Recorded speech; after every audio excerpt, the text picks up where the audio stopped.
Pumanaw na si Antipolo City 2nd District Representative Romeo Acop matapos atakihin sa puso nitong Sabado ng gabi. Nagduluksa naman ang kanyang mga kasamahan sa Kamara dahil sa kanyang biglaang pagpanaw. Ang detalye sa report ni Mela Lesmoras.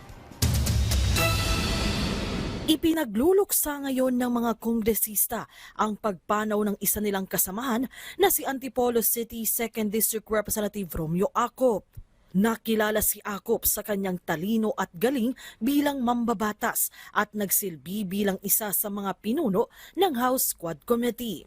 Isa rin siyang abogado at dating police general. Ayon kay House Deputy Speaker Ronaldo Puno, nakapartido at matagal ng kaibigan ni Acop, katatapos lang sumailalim sa kidney transplant ni Acop noong Nobyembre at naging maayos na ang kalagayan nito pero kalaunay inatake naman siya sa puso. Lubos na ikinalungkot ni Puno ang pagpanaw ni Acop na tinawag niyang tapat, matapang at totoong lingkod bayan. Si House Speaker Faustino Bogie D. III nagpaabot na rin ng pakikidalamhati sa lahat ng naulilang mahal sa buhay ng namatay na kongresista. Sabi ni Speaker D, hindi nila malilimutan ang serbisyo, dangal at makabuluhang kontribusyon sa lipunan ni Acop.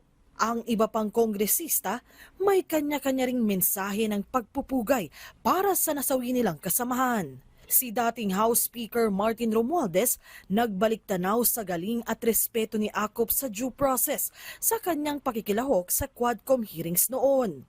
Habang si Lanao del Sur 1st District Representative Zia Alonto Adjong, kinilala naman ang kabutihan at pagiging mentor ni Acop para sa maraming kongresista tulad niya, bagay na lubos nilang pinasasalamatan.